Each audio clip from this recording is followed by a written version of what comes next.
everybody, welcome back to my channel. If you're new here, I'm Britt, healer, astro girly, Jackie of all trades, owner of the Power Passion LLC. If you want to book with me, it's free. I do human design readings, gene key readings, life purpose readings. It will mix all of that, astrology, all that. Hit me up. I have my email in the description box below. Everything's in the description box. But yes, today, as you can see by the title, we are doing another self-awareness video diary. Like, I'm essentially just up here reading my deepest, darkest diary entries. And honestly, right now, I just have the capacity to be authentic and just share like where I'm at in terms of like what I'm working on. I will get back to making other content eventually, but this is where we're at, okay? So bear with me. Actually, you don't got to. I don't care.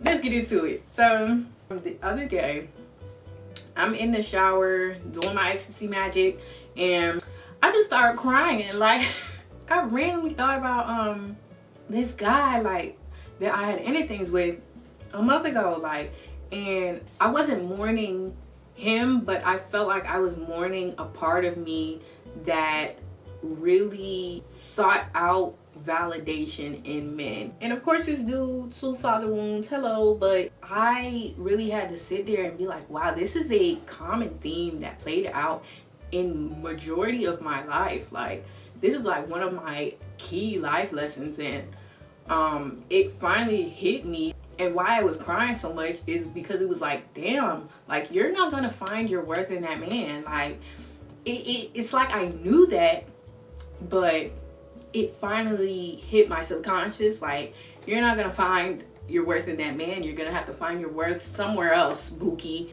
And I could tell that I look for my worth in the way that men treat me. And it's only with men, or just in general masculine kind of structures. So like, let's say like school, I would look for validation in that.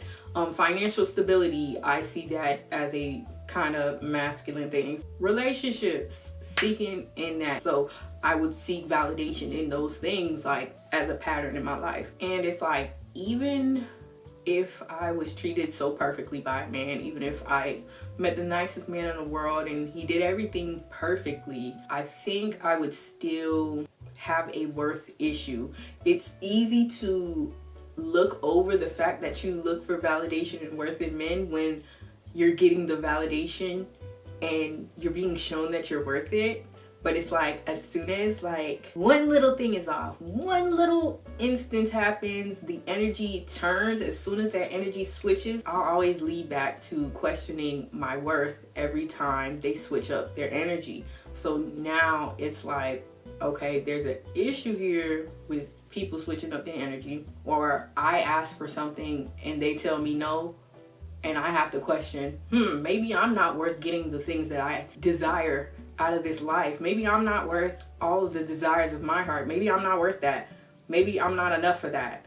And I'm sitting here questioning that. That is a self-worth issue. I don't know why the first thought is never, oh, this person just doesn't have the capacity. It's this thing with potential and feeling like, oh, maybe, I don't know what. I'm like, is this subconscious? Now that I'm thinking about it, I'm like, wait, am I thinking that I can change a man? Are you insane? There's no way I think that. Hello? Hello? Benny Hanabachi. But it's like, it's crazy that when that energy switches with a man, like, I immediately go to, oh, he hates me. It's an immediate spiral of, see, it never works out for me. See, I don't know if I'm gonna really find a good man. Like, I really question, am I really gonna find a life partner? And it's like, yeah, God already told you you got a husband, so I don't even know why you sit there and question your worth. I just be sitting there like, do I really deserve the things that I'm asking for, that I desire, that God put on my heart? Things that are so simple. Like, bro, I'm gonna get into that, bro. We gonna get into that later, bro. But I'm just sitting here like, damn, the first reaction is never like, I'm worth more than this. So why is that not the first reaction? Like, why is that like the last reaction? Like, I have that reaction, but it's usually after I've spiraled and I get tired of the spiral, so I have to flip the narrative and make myself feel better and be like, you know what? He ain't worth a damn. Why is that not the first thing that comes to mind? Like, why am I sitting here having to ponder and question if I'm asking for too much? Meanwhile, the first reaction really need to be like, is this person an idiot? Are they mentally stable? Like, are you okay? Why does it never hit? Hey, maybe you're asking the wrong person, but that's the defensive last resort. And I need that to be the first and only resort. And the thing is, I move on quickly. I'm gone. I'm gonna bounce. One thing I'm gonna do is bounce. My self-worth was low, but it was never low enough to stay. I at least knew that I was not worth suffering. I've always known I'm never worth suffering, but I did question if I'm worth the things that I asked for. I bounce and I keep in that low self-worth. I'm essentially waiting on the world to tell me that I'm worth it, instead of going out into the world knowing I'm worth it and just letting anything that is not in alignment with who I told myself I am fall away and being okay with that falling away. Instead, I'm trying to mold the 3D into what I want it to be and trying to get people to do what the hell I say instead of just being the person that has it. And I'm trying to get it to click to myself that like the world will never tell you that you're worth it until you tell yourself you're worth it. Like, breaking news, the world will not give you what you want. The world is not going to coddle you and give you everything you want under the sun. Until you have it in your mind that you deserve it, you're not gonna get anything from the world. I'm worthy, one, because I'm inherently worthy. God made me, hello. And if it's on my heart and I desire it, clearly I'm worthy of having it. It's just about being that energetic match kind of thing, the frequency, or all that woo-woo stuff, you know your girl get woo-woo. But it's this constant place I get to. And then another thing I will do in these relationships, child, is I go in the world assuming that people are as loving as me. And I do that with like generally anybody, but I really get to see how disappointing it is when it comes to men. Y'all are not loving people. But I realize, like, I go out in the world giving love I have no business giving out. And then I get mad when I don't get it back. Knowing good and well, I wasn't giving it to myself. Like, I needed to give it to myself before I just gave it out all willy-nilly. I was so self-sacrificial. Like, I had no business, no type of business being like, here you go. Here's my heart. I had no business doing that, especially if I'm not doing that with myself. I have no business being that loving when I'm not that loving towards myself. I gotta come first, and that's the era I'm in, being self-centered and pouring into my own cup, filling up my own cup. But I have no business asking people for consistency when I'm not even consistent with myself. Like, you're not even showing up for yourself. Why do you expect other people to show up for you? I mean, that would be great, human decency. But like, if you really want people to show up for you, why not show up for yourself? If other people ain't doing it, you gotta go do it. And I'm talking mentally, physically, spiritually. You gotta show up in all areas. But it's this void. It's this void I have in me. Like, I'm looking for a father's love. Oh Lord, I'm looking for a man to love me because I did not feel loved. And so I seek that. I seek that kind of companionship. Knowing good and well, that makes no sense. It's like I'm seeking my father's love in men who don't even have fathers. But hey,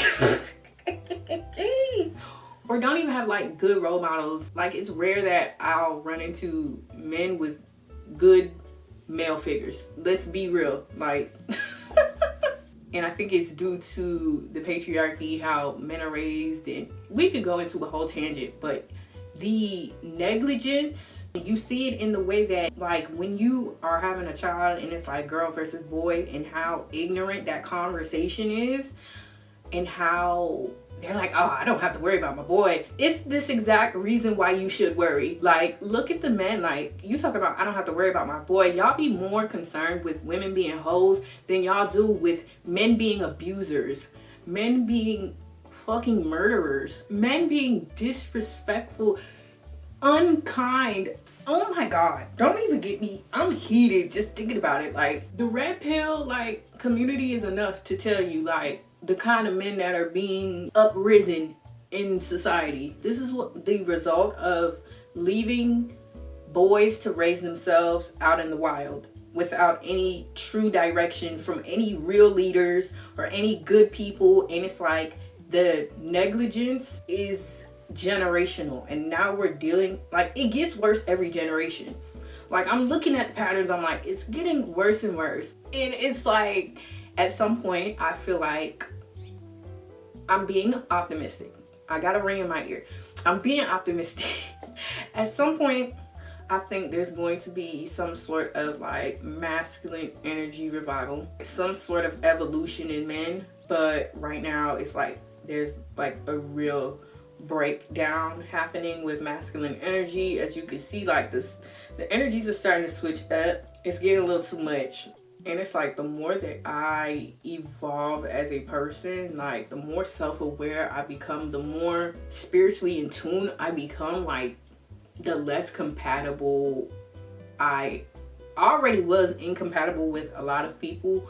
But now it's like I'm really very, very incompatible with 99% of men, just based off of intellect alone, and the way that I see the world, and my open-mindedness and my open heart, and like who I am and how vulnerable I am and how real and authentic I am.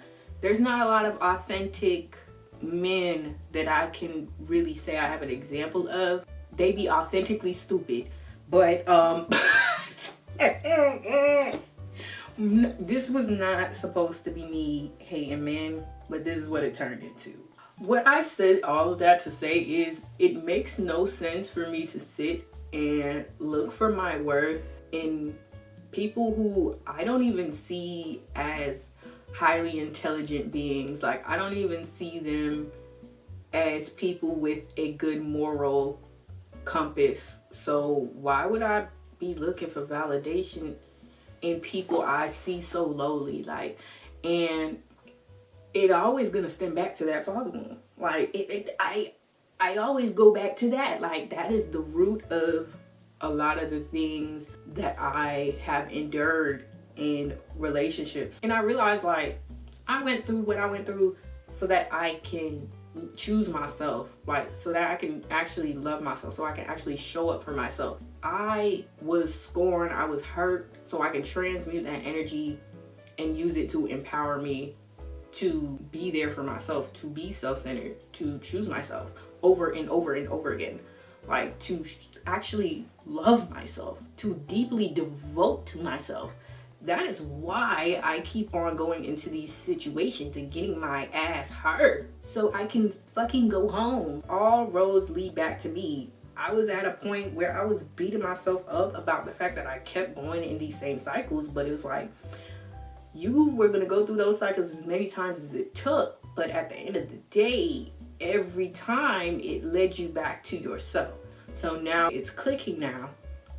It's finally clicking now. Oh, I was going through this time after time after time of disrespect after disrespect after disrespect, after corny man after corny man after corny man, so that I can go back to myself, like, and actually ground myself in myself and stop losing myself in these situations and stop looking for this beauty and this love out of men who have no beauty and no love within their hearts.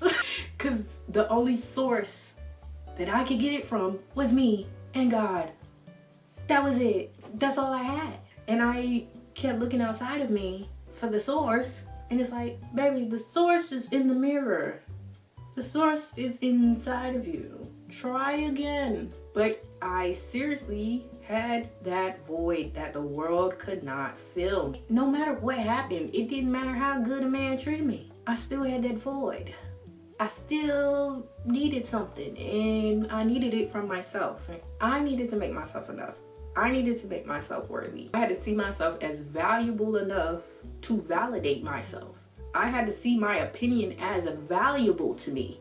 And it's like God, Spirit, like they keep putting me back in this space where it's like you are required to value yourself before you can move on. Like they will not let me move on from this cycle, this life that I'm living right now. They will not let me move on until I love myself. And I'm being forced. But it is good. It is a good forcing. I'm not mad at the forcing. I'm actually empowered now. Like that last situation I just got out of really put a fire under my ass.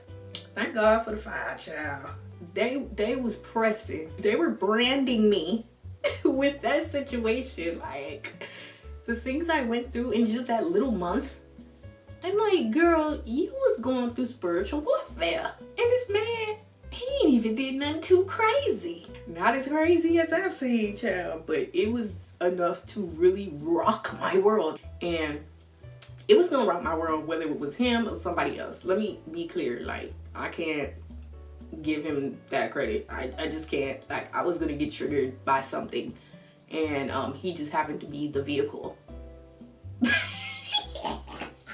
But through that vehicle, it's bringing me back to myself, and it's like having to create myself again and being the desire of my life and seeing myself as the source of everything I desire, because truly I'm the only one that can fill my void. Like, anything outside of me is temporary. It's a pseudo fulfillment. Like, it soothes. It's like a little band-aid, but it's not really healing the wound. It's not doing nothing. And I look back on the past situation I just got out of, and I'm like, wow, it's crazy how clear that void was there. How delusional the woman's mind is insane. Like the stories you will tell yourself just because a man is nice to you, because it's so rare to meet men that are actually kind people. So when you meet a man and you think he's kind, you fill in this little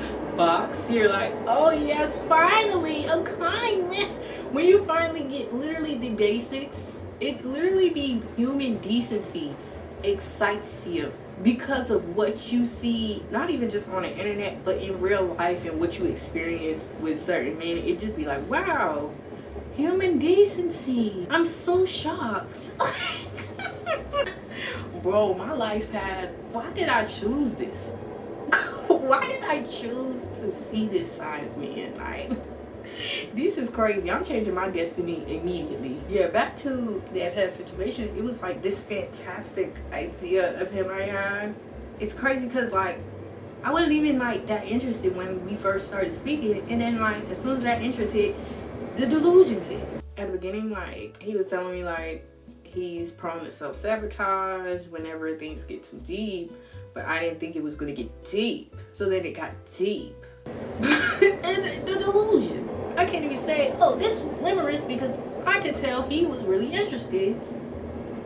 But then that energy gonna change every time. Because initially it was like, okay, consistent communication.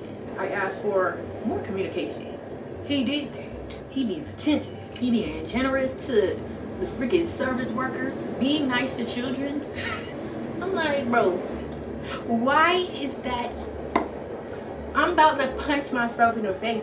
Why is that turning you on? That's literally the bare minimum. And then I had to sit there and think like, your dad has been nice to service workers. Your dad has been nice to children. And look at the psychological warfare you're going through. Look at how he treated you. Look at how he spoke to you. Look at the anxiety you have because of this man. And you falling for the okie doke in 2 weeks. 2 weeks. Especially because like I was talking to like my spirit guides and asking them about that man.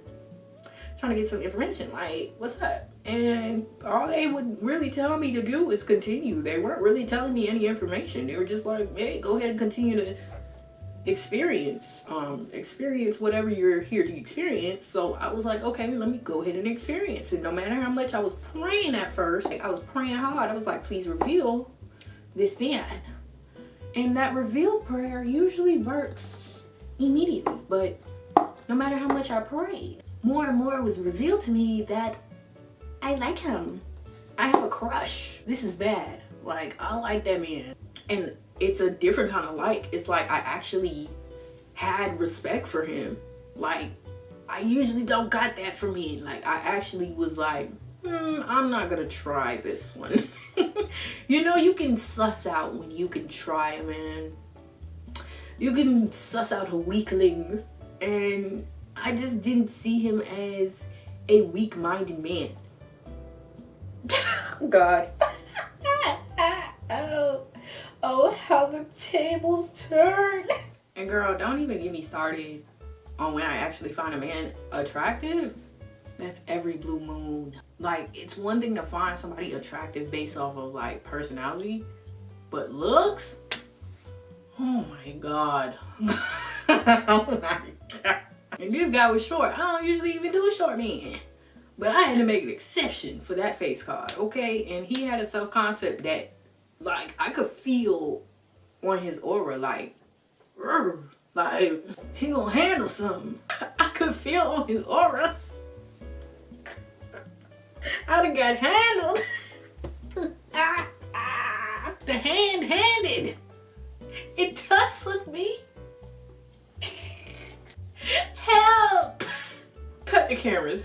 Cut the cameras. But no, like, he was, to me, like, the way I saw him, I was like, oh, he's such a light. Like, he's such a light, and he's such a good mirror for me. Like, I was learning through him. I was learning more about myself through the experience, and I was getting triggered, but it wasn't, like, at first, it wasn't that bad. I was getting triggered based upon, like, the things that I had been through in the past. Like, a lot of my triggers were just past things, and things like he just had no idea that that would trigger me. Like, that is just who he is. He triggered people. As well as he was a light worker.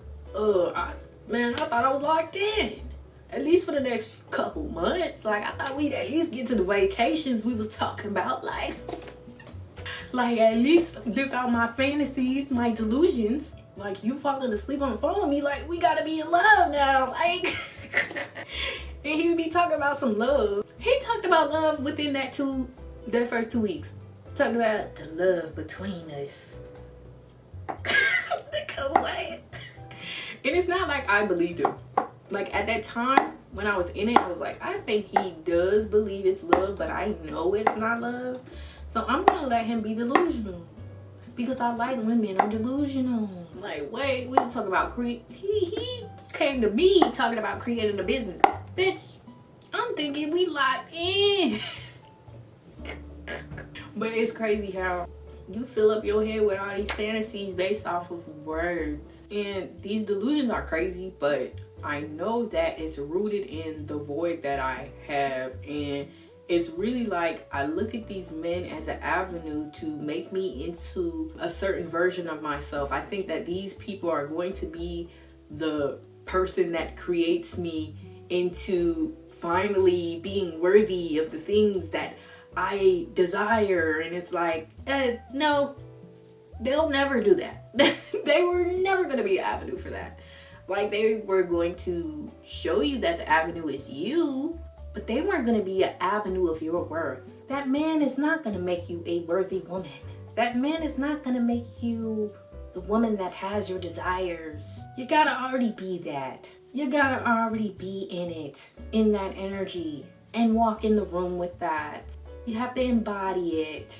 And that's what Spirit will tell me every time. Like, you're not really rooted in yourself. You don't really know yourself. You don't really see how worthy you are. You don't see how deserving of love you are. And I'm gonna make you suffer until you see. You can be delusional all you want, but you're gonna learn. And I'm gonna learn every time. I'm gonna find out every time. This time I actually learned. It actually finally sticked. Like, I was wondering, like, because I was in a situation maybe a week or two before I had ended a different situation, and I got right into this situation, and I was like, oh snap, we having a dating life. No, we not. The only reason my dating life was kicking up was because Spirit knew I had a lesson to learn, and they wanted me to learn it immediately. Learn it quickly. Go find yourself. Go ground yourself in yourself. Go find stability in yourself. Stop looking for stability in men that are unstable. Men who's barely standing up on one leg themselves. Come on. Find a new avenue for stability. Redefine what stability is for you. Like, redefine yourself. Hello, it's you. You're the moment. You're the experience. Get it through your head. Within the first 2 weeks, like, so much had happened. Broke my celibacy. That man meditated with me, was wiping my tears off my face, child. He guided my meditation, was helping me heal. I was like, this is a little too intimate. This is a lot too intimate. And one thing I'm gonna do is find a whirlwind romance, okay? One thing I'm gonna do. But it was like, once the celibacy part was broken, it was kind of like, he was talking about how deep he started feeling. And that's immediately when, like, the self-sabotaging started. Like, that's a dismissive avoidant. He had went on this trip, instantly, like, energy started shifting. The energy was really shifting prior to that trip, but it really was solidified when he got back from the trip, and he was talking about, like, you know, woo-woo people, we gonna talk about some chakras, okay? So if you know anything about chakras, there's the lower two. He was like, okay, well, we've shifted up into now the solar plexus heart. And I was like, okay, that's great. And I can actually feel it. And I actually did feel it. But I didn't realize I was feeling pain. The triggers were getting worse. Like, I thought it was bad, like, at the beginning. Like, no, it got bad. And I realized how, like, emotionally unhinged I am. And a lot of it is due to my past. And in the past, like, I just was not emotionally processing anything.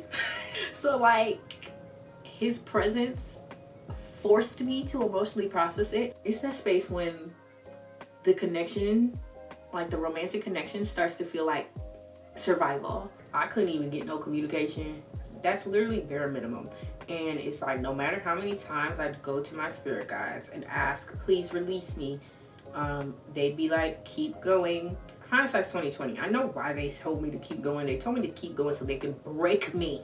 They wanted to break me so that I could actually face myself. Like, that is literally a catapult event. Like, a canon event. That was a canon event for me.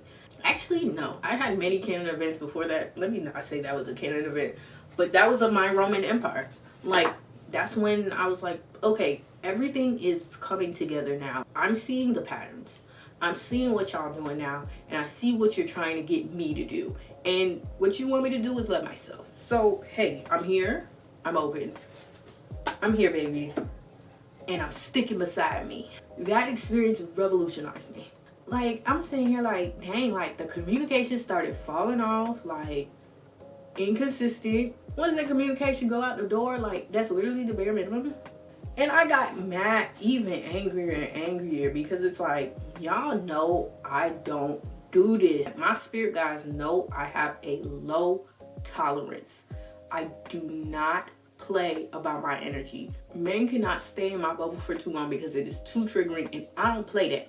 You're gonna have to go immediately. He stayed way past his welcome. And I was getting pissed off with my spirit guides and trying my best. Trying my darndest to be kind and a new person and evolve. And I did all of that. And I'm glad I did that. I'm glad I took the mature route. I didn't know I had it in me. I didn't even block them. I didn't know I had that in me. I just am proud of, like, the growth I had during that experience. Although it was growing pains, but I'm glad it happened. But by the end of it, I was fed up. I had a I literally, like, the day that it ended, I was praying. like a prayer warrior. I was crying on my knees, screaming, please, God, release me. God, release me from this man. I'm tired of y'all telling me keep going. Help. I said, no way y'all love me. There's no way y'all love me if y'all let me continue in this. And as soon as I got done crying, calmed down, that man called me. And he was like, I think we should slow things down. I'm like, you don't think it's already slowed down? Y'all be so idiotic. Like, y'all already don't be talking to me and talking about, I think we should slow things down. Boy, get off my phone, bro. But like, we ended up having this long conversation after it. I don't know why I was on the phone that long with that man. Like, I think because we just generally, like, we have the capacity to get along. And we were talking about different things. And he was talking about, like, his past and his relationships. Like, mind you, it turned me off real bad. I cannot lie. Like, that last conversation was like nail in the coffin. You know, you sit there and you let a man talk. Yeah, it turns you off real quick. But yeah, I'm done looking for my father in a man. I'm done looking for a good father in a man. I just want a good father. But it's like, dang, I gotta be my own father. That's crazy. I gotta reparent myself. That's crazy. But it's what I chose to do in this lifetime. So it's really not that crazy. I think it's a common thing. I don't think it should be made common. But it is a common thing, and I have to accept it and love it. And just enjoy the journey of reparenting myself and being my own father. Because looking for a father and people who barely even like their own father makes no sense. Two broken people looking for pieces in the wrong places. Idiotic. Yeah, no, I'm not doing it anymore. But all in all, the point of this is just, the answer is you. The answer will always be you. You are it. The love of your life should be the love of your life. And to love your life, you must love yourself. And that is what your goal is in life. Point blank, period. And that's for everybody. Love yourself so that you can go out in the world and actually be able to love others and actually be able to accept real love, because you know what love is through the way that you love yourself and the way that God loves you. As you can see by the way I've spoken on this video, I still got some growth to do, and that's okay. I love a little growth. I love a little growth. I love a little growth. And I'm excited. I'm excited to see who I mold into, who I become. I feel like I'm starting to really like who I'm becoming. It's a painful experience though. I cannot lie. It's a painful experience to have to really be there for my inner teen. Like, that part of myself is so neglected. She thinks so lowly of herself, and it's like she affects who I am currently. Me currently, I actually love myself a lot more, and it's like I have to battle between going back and forth between like my old story and my new story, and I'm toggling back and forth. It's so easy to love myself behind closed doors, but now I'm learning to love myself in front of other people, and that is really the goal. Once I get in front of other people or get in these relationships, I get triggered bad, like, and I kind of revert back to my old ways of victimhood and feeling like I'm not worth love, and just a lot of things that I never really dealt with years ago, and having to force myself to sit down and do the inner work. And it's painful, but it gets easier the more I work on it.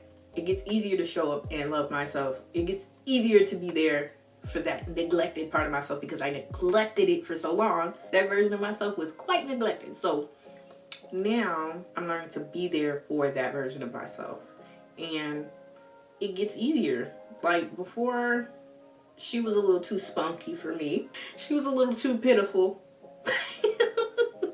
But now I'm learning to deal with myself with love and see myself for the truth that it is. And the truth is just that I'm in pain. I'm hurting. Like, it hurts, and all that I needed was love. So all I can give myself now is love. So yeah, this has been so fun. Spilling tea has been so fun, so riveting, don't you think? I hope I don't get caught up for this. God, please. don't make me get caught up for this, please. I don't want no problems. I don't want no smoke, bro. On anybody's end. I don't want no smoke. Let me just yap, okay? I know I left out like some details just because, like, bro, it's gonna piss me off if I told y'all. Ooh, child. Anyways, I hope you all enjoyed that video. Me spilling that tea. Make sure you all like, comment, subscribe, and share. I love you all. Go ahead and check out my booking site before I take it down. Love you, and I will see you all in the next video. Bye.